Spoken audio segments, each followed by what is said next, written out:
السلام عليكم، كيفكم يا صبايا؟ شو أخباركم؟ يا رب تكونوا بألف خير جميعا. أهلا وسهلا بكل مشترك جديد اشتركت معي بالقناة وانضمت لي. كتير عم بفرح فيكم. أنا آسفة كمان لأنه تأخرت بتنزيل الفيديو الأسبوع، بس لأنه كمان كنت مسافرة ورجعت لألمانيا. طبعا هذا الفيديو مصورته بتركيا، بس يعني هلأ عم أعمل مونتاج وأنا بعد ما صرت بألمانيا. هون كان زوجي وبابا وأخي رايحين للبازار، فطلبت منهم إنه يصوروا لي البازار مشان شوفكن أجواء البازارات بتركيا كيف بتكون. هذا البازار كتير كتير كبير ما شاء الله. طبعا بتركيا معروف كل يوم من أيام الأسبوع بيكون موجود بازار بحارة من الحارات بكل المدن، يعني هذا السيستم موجود بكل تركيا. لازم يكون في بازار يوميا بحارة من الحارات.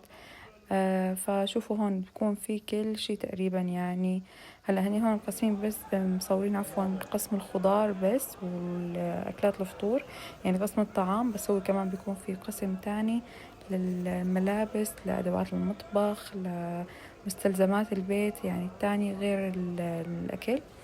وشوفوا هون أحلى شي بتركيا شغلات الفطور، أكلات الفطور اللي هي كتير بتشبه نحنا مطبخنا السوري. بالنسبة للأنواع الزيتون، لأنواع الجبن، للقشطة، هاي الشغلات كلياتها نفسها تقريبا بنشترك فيها.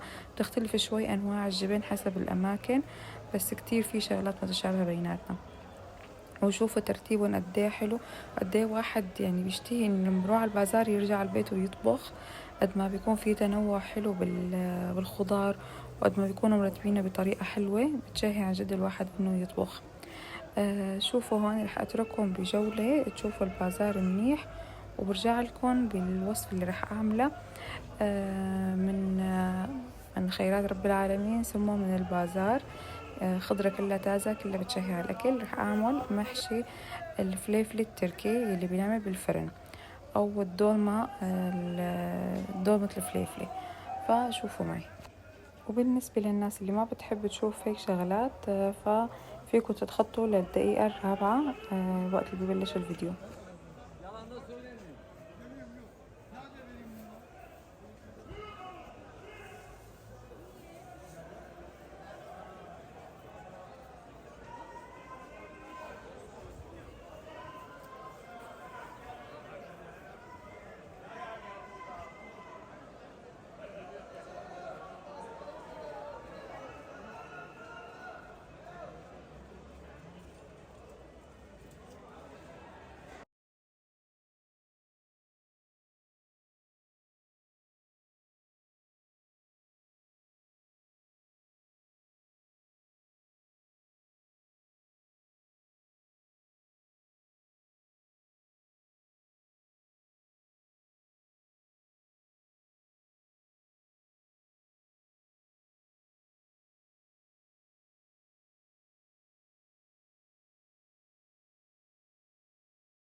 هلا بالبداية رح أعملكم وصفة الحلو، بعدها بنعمل وصفة الدولمة. بالنسبة للحلو أو الحلا، رح أعمل كاسترد، بس بدل ما يكون بسكويت بس رح أحط معاه طبقات كيك.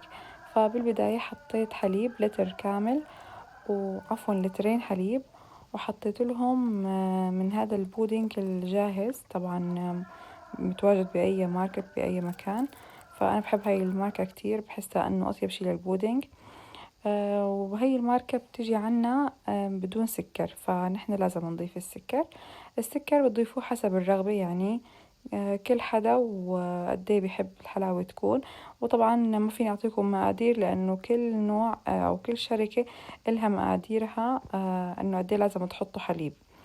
فالمهم حطيتهم بحطهم كلهم على البارد، وبحركهم كتير منيح لحتى يذوبوا تماما. الباودر اللي هو عبارة عن البودينج يعني يكون دايب تماما، ما بصير نحطه على شي سخن وإلا بصير كله تكتلات. فبضل بحركه منيح. وهون أنا بدل السكر كنت عم حط قطر كان موجود عندي متحول لمثل جلوكوز سميك، فحطيته بدل السكر. وحطيت كمان معلقة نشا مشان القوام يصير أسمك شوي. وبتمنى انه لو حطيت طحين، بالعادة بحط له طحين بيعطينا قوام كريمي اكتر واطيب، بس هالمرة نسيت. في بالبداية حطيت بسكويت، صفيت بسكويت سادة بجات البايركس، وحطيت له للبسكويت مشان يتنكه بنكهة القهوة نسكافيه، فعطاه نكهة التيراميسو كمان نسكافيه، يعني القهوة سريعة الذوبان.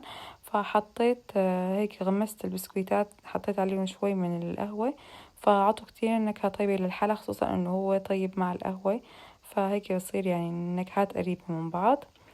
وما في داعي تحطوا سكر طبعا لانه خلص الحلاوة اللي بتكون موجودة فيه كافية. وبهالأثناء كنا حاطين الحليب والبودينج على النار، على نار متوسطة، بنضل عم نحركهم بشكل متواصل، ما بصير نتركهم أبدا أبدا لحتى يسمك القوام عنا ويبلش يبدأ بالغليان. وهلأ بشوفهم كيف رح يكون القوام، شوي هيك خفيف. بنسكب أول طبقة، وبعدها حبيت أحط، بالعادة بنحط طبقة بسكويت تانية، فالمرة حبيت إنه أغير شكل وحط طبقات من كيك الشوكولا السادة.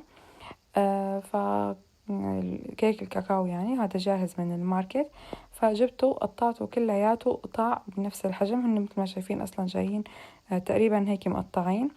بس أنا هون غلطت غلطة، إنه كان مفروض الكيك هو اللي حطه بسفل القالب، بس أنا غلطت حطيت البسكويت، لأنه هون لما حطيت الطبقة الثانية من البودينج صار الكيك يطفو يعني على الوجه، فكانت هاي مشكلة يعني الوجه، يعني ما طلع هيك بسوية وحدة، ما طلع مثل ما بدي. يعني هلا بتشوفوا ما صار لونه أبيض سادة، فلا كان مبين إنه طالعين قطع الكيك.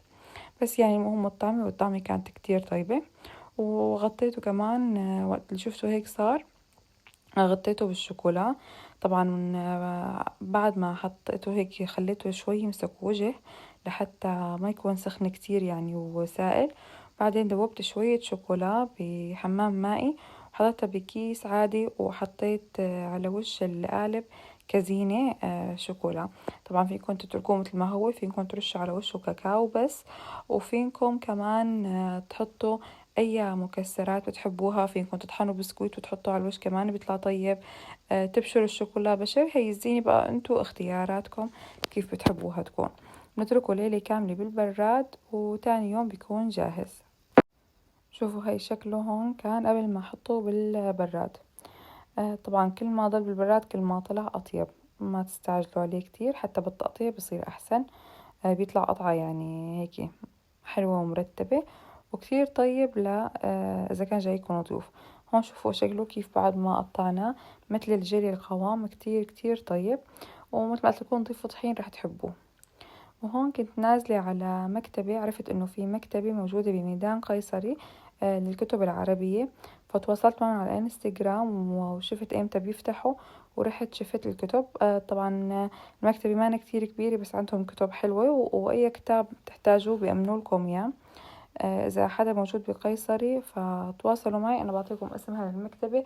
طبعا بيوصلوا لكل أنحاء تركيا، ما عندي فكرة إذا بيجيبوا لألمانيا، بس يعني بداخل تركيا بيوصلوا لكل المدن. فاشتريت أنا من عندهم 3 كتب، روايتين لأنه أنا كنت قرياني الجزئين الأول والثاني، فجبت الثالث والرابع. وكمان جبت هذا الكتاب كتير حبيته، عندما يقول الجسد لا. بس اقرا راح اعطيكم الملخص منه، ولو انه هو كتير رائع بنصحكم فيه، انا هلا برياني فيه تقريبا. وهون شوفوا السلطات الفطور عند ماما، دائما الفطور مميز بالسلطات اللي بتعملهم، راح اعلمكم اياهم ان شاء الله فيديوهات تانية. وهلا بنجي لفيديو الدومة ومحشي الفليفلة.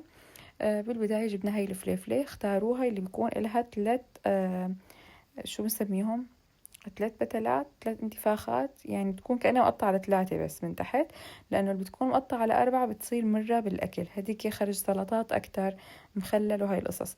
أما هاي النوع بيكون حلو بالنسبة للمحاشي، يعني ما بيعطي مرار بعد الطبخ، هذا اللي بقصده. فأنا كنت محضرة على جنب بصل وفلفل خضراء وبندورة وبقدونس مقطعتهم كلياتهم وسنتوم. طبعا فيكم تعملوه بلحمة وفيكم تعملوه نباتي. أنا بتعودت عليه بتركيا إنه أكله نباتي، مرة واحدة بس أكلته بلحمة وما حبيته، لذلك صرت دايما أعمله على طريقتهم إنه بالخضار والزيت بس. والرز هون كنت طبعا رز مصري، حبة ناعمة حبة قصيرة، غسلته كتير منيح ونقعته بالمي منيح. بعدها كنت هون مجهزة الخضار وكل شي، حطيت معلقتين كبار دبس بندورة وزيت نباتي كتير، يعني تقريبا نص كاسة زيت. وبالنسبة للبهارات ملح ونعنع وبهارات مشكلة أو فلفل أسود. وهون رجعنا ضفنا زيت، حسينا إنه لسه بده، حركناه كتير منيح وخلص بنبلش نحشي فيه. المحاشي بنحشيها أو البانجان لأنه فيها خضرة فبنحشيها 3/4 تقريبا. سوري، البانجان قلت الفليفلة بقصد. بنحشيها 3/4 لأنه فيها خضرة. فمثل ما شايفين هون حشيناهم كلياتهم. بتحبوا انه تسكروها من فوق سكروها، ما بتحبوا عادي ما بيأثر. انا بعضهم سكرتهم بعضهم لا، بحبات بندورة، نقطع بندورة ومنسكرهم. وبالنسبة للطبخ فأنا في ناس فينكم تطبخوه طبعا بطنجرة على النار، بس أنا بحب إنه أعمله على الطريقة التركية بالفرن. بياخد لون كتير حلو من برا وبيطلع شكله حلو. بس هون كان لازم إنه الصينية تكون غميقة لحتى نحطهم بشكل طولاني. هلا رح شوفكم كيف لازم يكونوا، بس لأنه الصينية ارتفاعها واطي فلذلك اضطريت إنه أحطهم بهذا الشكل المايل. هني هيك المفروض إنه ينصفوا. وفي جهة من الجهات حطيت بطاطا مشان بنتي بتحب البطاطا إنه سهلة الأكل لها. بالنسبة للصوص حطيت كمان دبس بندورة ومي وملح، بس ما بتوقع حطيت شي تاني للصوص، يعني هذا هو. ونضيفه عليه طبعا المي ضيفوها حارة أحسن ما تاخد وقت لحتى تغلي بقلب الفرن، لأنه مثل ما بتعرفوا الفرن يعني شوي أصعب من الطبخ على النار بهيك أمور.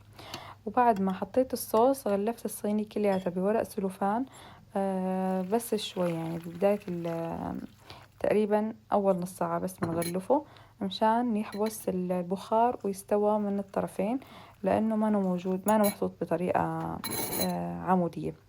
فالمهم حطه على بالفرن يعني مشغل من فوق ومن تحت على درجة حرارة عالية. هون رفعت السلوفان عنه وقلبتهم كلياتهم قلبتهم للوجه الثاني، ورجعت دخلتهم للفرن. أخذوا تقريبا ساعة سوا. وهون شوفوا يعني هذا الوش هيك كيف هيك بيتأمر. أنا هذا الغرام بالنسبة لي كتير بحبه إنه يكون هيك، ومعاه طبعا لبن. وهون كنت طالعة سوق بعد تقريبا 3 سنين، صار لي ما سقت سيارة أبدا، فكنت عم بوصل بابا لمكان إنه بده يسافر وأرجع أنا بالسيارة. وهيك لهون بكون خلص الفيديو. بتمنى تكونوا حبيتوه واستمتعتوا فيه. وإذا حبيتوا لا تنسوا تشتركوا بالقناة وتفعلوا زر الجرس لحتى يوصلكم كل فيديو بنشره جديد بجديد. يا رب تضلوا بألف خير. باي باي.